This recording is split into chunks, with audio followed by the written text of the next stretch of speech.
to me.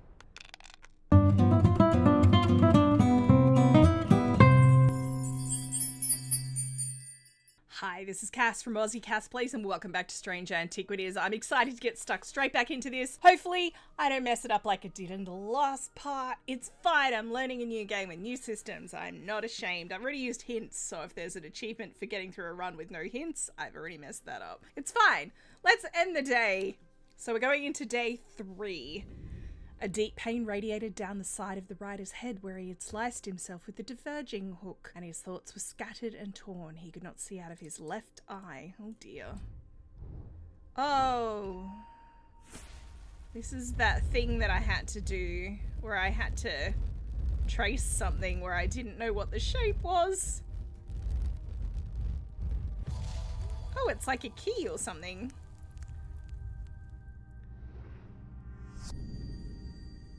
Ooh. Oh, it's like a building floor plan. Oh, good. I get to stare at the map. You know how much I love staring at the maps in these kind of games, right?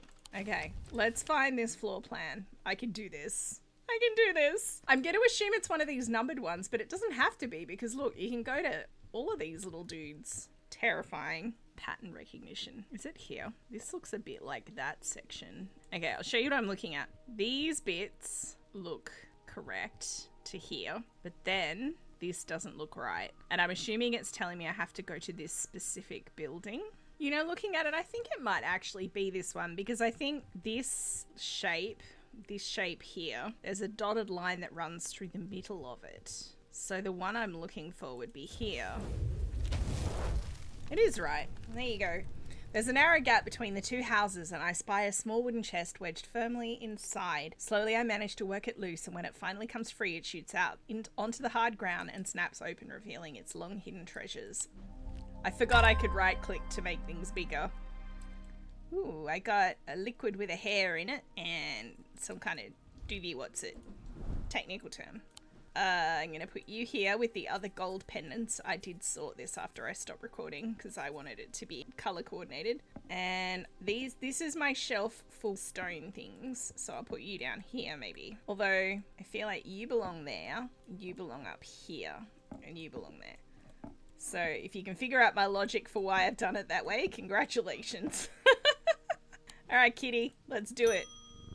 If you're wondering why I'm patting the cat, it's because they jump if you ring the bell and they're just sleeping, so I pat them so that they're doing that animation and then they're not scared. Good afternoon, no morning. Sorry, I'm a little distracted. I'm Francesca Robertson, a doctor of sorts. I assume you heard about Mr. Hungerford. It seems to be the talk of the town already. I'm used to dealing with maladies of an occult nature, but black eyes are certainly unusual. I've heard of something like this before, but I don't see how it could be the same thing. Either way, I'm hoping an Evercant will have some effect. What does that noise mean? I don't know what that noise means. These stone items weigh the same as a man's heart, according to popular myth. The truth is a little less dramatic, but the weight of these items is nevertheless important and should not stray more than a hair from precisely, is that 1 pound? 1 pound. They're placed on the chest of those in a coma to draw them out. A stone item that is exactly 1 pound. Okay, well, we've got 4 choices and 1 pound. So something that is exactly that weight. Not you. Not you. I mean, you do seem to be the one, but let's just check. Alright, so it has to be you.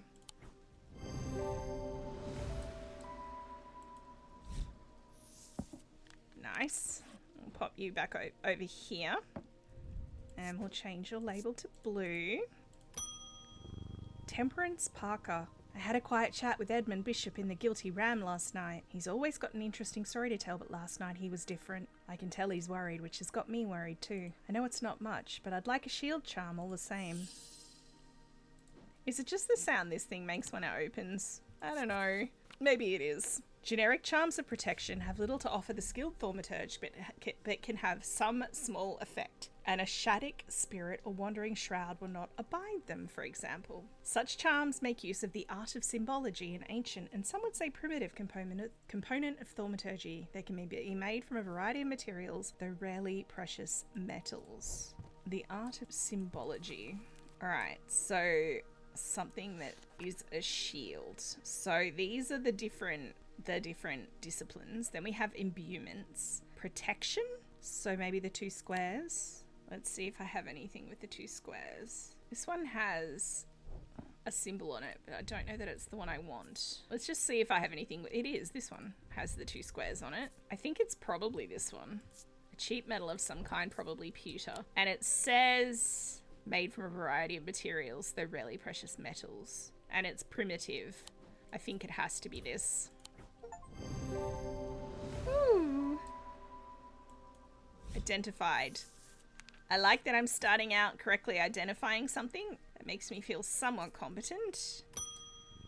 Hugh Langston. Good morning, Hugh. There's something I wanted to show you. I didn't like the look of it, so I left it where I found it. What if it's cursed? It was hanging behind an old shed, all overgrown with ivy. The shed or the object? Let me draw a quick map for you. There. Okay. Oh, very helpful. Alright, I guess I'm going for a walk. Can I move this map? I can't move this map like you could in the previous one. You used to be able to like grab it and pull, because I was wanting to look at the roads down here a little better because it's got that shape, but that doesn't match. Also, there's some kind of body of water or something there. Over here, maybe? Oh, there's a church. He's drawn a church on there. High Green Church, number 4. There is a body of water there. Oh, this is flipped upside down. No. Yes. If it's this location, but there's a building there and there's no building here next to the church. So maybe it's not that church. Maybe there are other churches. Undermere Church, number 28. Ooh, that's a fancy church. That doesn't look anything like this. Are there others? There aren't any other churches listed, which makes me think it has to be this one. I'm just a bit confused because there's a building here and there's not a building right next to the lake here. I think it might be here because you've got the Undermere Church. He's drawn the wood, which would be this, and then he's drawn this shape, and we can see that that's a whole bunch of different little apartments, but he's just drawn the big shape of it, so it would be this little building here.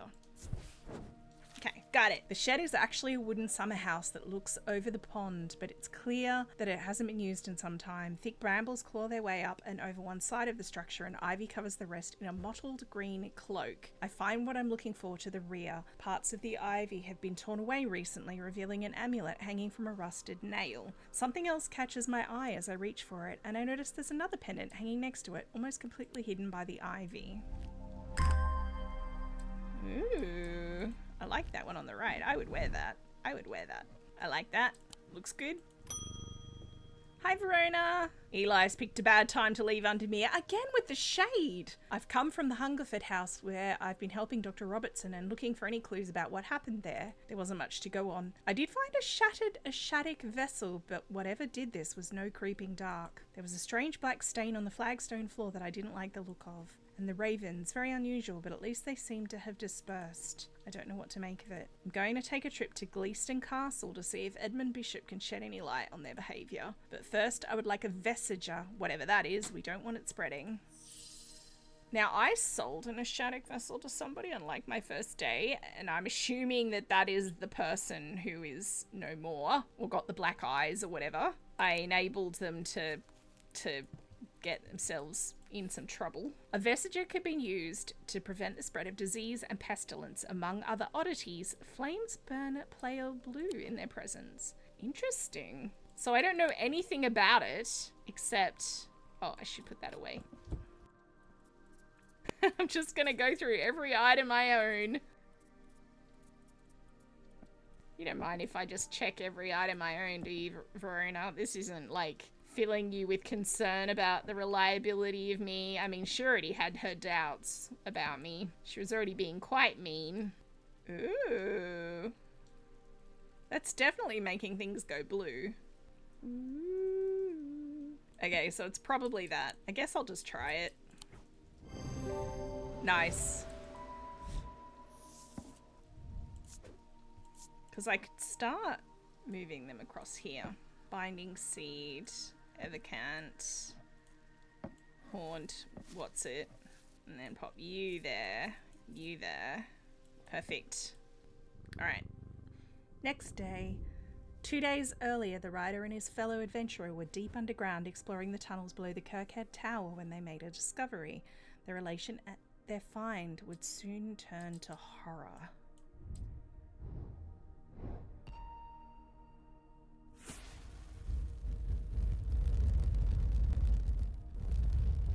This one definitely looks like a key.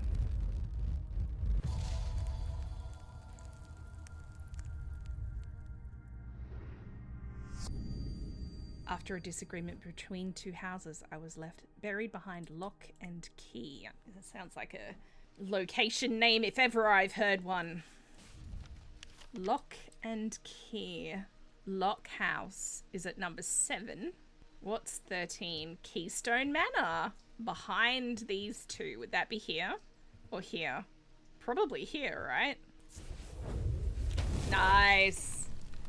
A large flat slab of granite marks the otherwise empty field. It bears an inscription. On this spot in the year 1813, Arthur Key did shoot and kill the beloved horse of Wellington Lock. Buried at the foot of the slab, I find an unlocked chest containing a handful of legal documents, as well as a pistol and another item that catches my attention.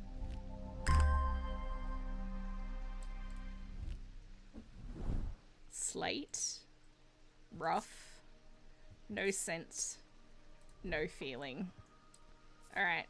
I've done a rearranging my stuff now. Eli White. Oh, that's the boss. Hi, boss. Everything's fine. Well, the shop is still standing. That's something. Say what you will about Undermere, but this town is never quiet for long. I leave for a few days and suddenly everyone's talking about ravens and curses.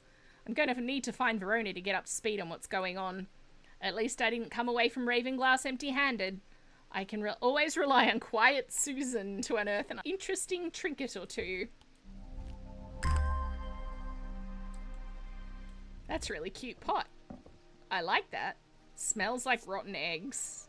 Cool and smooth. The feather is soft, I mean, obviously. Green porcelain, white feather, pinkish gemstone. I like this. I like this a lot. Sorry, Jupiter. Edith Moore. Oh, she's got the necklace. I'm not a good person. I'm pushing away the only people I care about. Help me do better, please. I have to change, but I don't know how. That's that guilt that I gave you. What do you have that can help me banish my inner demons and make the changes stick this time? Well, don't be a kleptomaniac, lady. Banishing demons, you say. Change? This could work. Hang on, did she actually label anything? She did not. Wisdom. That doesn't feel right. Horned shackle? Yes, the horned shackle, which I have already identified. Yeah, try that. Nice. I'm helping her to learn and grow. Francesca Robertson. Oh, she's got scratches. The Evocant didn't snap Mr. Hungert out of it, unfortunately. It's strange. At times he appears almost awake, but he's deep in some kind of trance, and I can't get anything out of him. He seems to be searching for something. I'm beginning to suspect this is beyond my skill set, but I'm not willing to give up so easily. I know it's a bad idea, but I'm going to need a sleep vessel to get me through this week. The 6 points of a sleep vessel are said to represent the 6 thaumic disciplines: Selenic, Draedic, Noctic, Diurnic, Wixic, and Mentic. They help people to stay awake beyond any natural limits by storing their fatigue. Over time and repeated use, they become more and more difficult to handle, as though the undreamed nightmares within are beginning to seep out. 6 points. Like this one, you mean? It does have 6 points. Is there anything else? I mean, this has also got 6 points, to be fair. Alright, let's see what these symbols are. The double squares and then that horn looking thing. So the double squares were protection, I think. So protection. I'm not seeing that shape in here. It's that. Oh, insanity and protection. Protection from insanity? Insanity, yeah, so that would be protection from insanity. That's what that means. That doesn't feel like what that should be. What I'm thinking is, can I label that based on protection from insanity? A sextrum protects against insanity in all its forms. So it's going to be that, right? There we go. I reckon that's it. That doesn't help me with this problem. 6 points. The only other thing I'm seeing with 6 points is this one. Wonder what that circle in the middle means. That might have a meaning of its own. Circle with 3 sort of, I was going to say crescents. I don't know if that's the right word. So it's not in there. Thanks for bearing with me, ma'am. Look, this is the only one I can see with 6 points. Unless it's literally that. That also has 6 points, to be fair.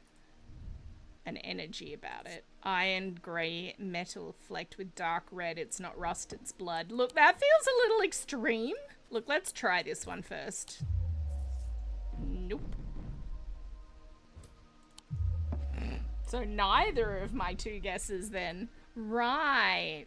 Well, I could just YOLO it, I guess.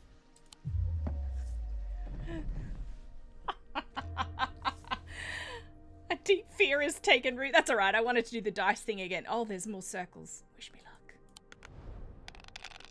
So I need a moon, a cat, and some doubles.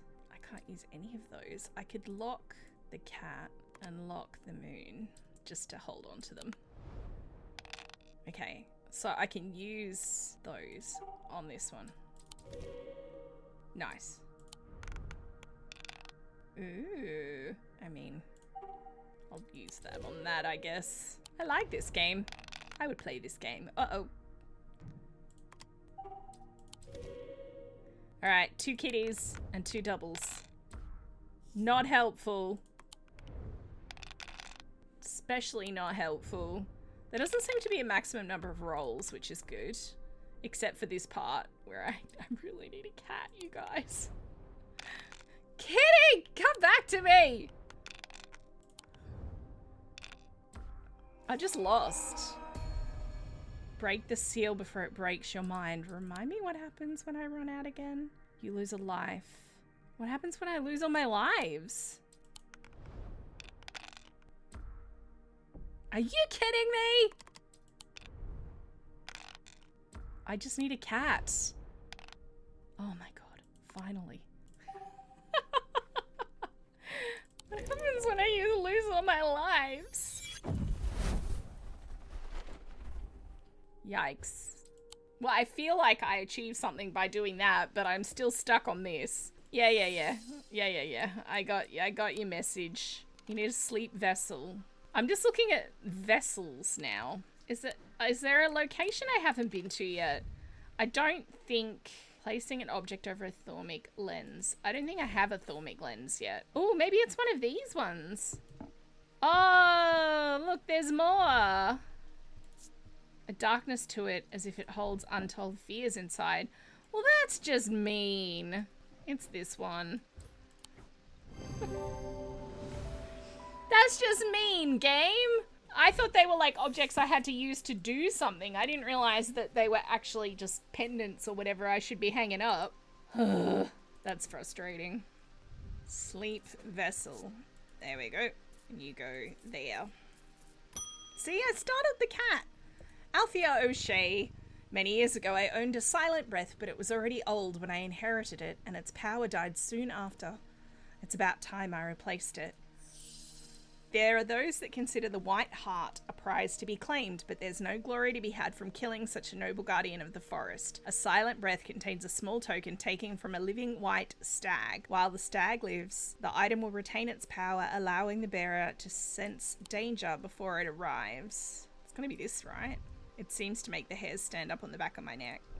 I think it's that.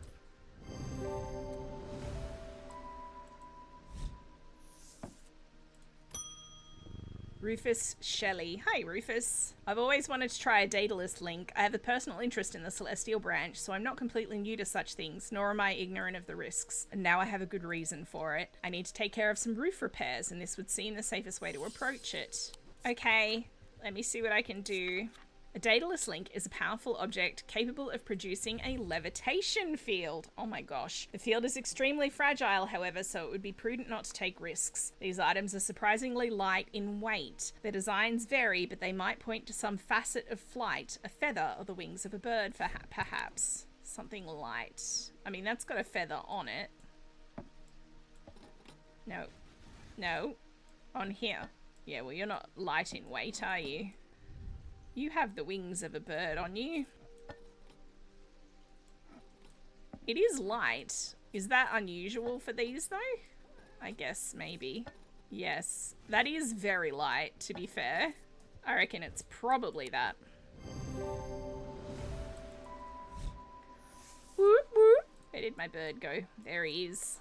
I'm having trouble dragging and getting it to go to the next screen. Like, sometimes it works and sometimes it doesn't. And I'm not quite sure why. See, that time it worked. I don't know, man. I love that I have an unlimited supply of these antiquities. Like in Strange Horticulture, it kind of made more sense because I was handing out plant samples and liquids once I started brewing elixirs. But in this, it doesn't really make sense that I'm giving over this object and then I just have the object already. You know what I mean? Also, you are creepy looking. You can go over here. The ravens are back, I see. Looks like it's going to be worse this time. After speaking to Verona, I've come to extend an open invitation to visit Gleaston Castle. My family has lived there for generations, and I know there are artifacts that would be of use to you gathering dust in hidden corners. I really should be zooming in on those. All I ask is that you stay out of the south tower and the master bedroom, and run anything you find by me first, of course. Here's something to get you started. Walk past the main staircase and turn left. Follow that corridor down to the end and go through the door to the left. There's a small plinth in the corner of that room with an item on it that you are welcome to. I never did like it anyway. Oh. Oh dear. There are multiple maps, you guys. Walk past the main staircase and turn left. So here. Follow it down to the end. Go to the door to the left. A plinth in the corner of that room. The plinth is not hard to spot in the corner of the room next to a small writing desk. A glass jar houses the object mentioned in Edmund's note. As I gather the item and turn to leave, my eye is drawn to a green book on the desk. The author's name is of particular interest. I pick it up and find Edmund on my way out, who encourages me to take it with me. I try to insist on paying for it at least, but he won't entertain the idea. Oh no! There's another book! Help me! Oh no. Oh no. Go in the archives, please. There's another book. I have 3 books. Let's have a quick look through it. Amber, yellow or orange, sometimes containing impurities. Purple, a stone of containment. Aquamarine, Draidic, pale blue or turquoise, water. Bloodstone, a dark stone for dark purposes. Iolite, dark bluish purple, a calming stone of peace and safety. Green, a stone of the earth. Kyanite, mentic, blue. Malachite, mentic. Okay, cool. Pearly opalescent, usually pink or off-white. Interesting. This is cool. You belong here for now. Oh, it's got a little dangly. And you probably belong there. Oh my goodness. This game is very intimidating.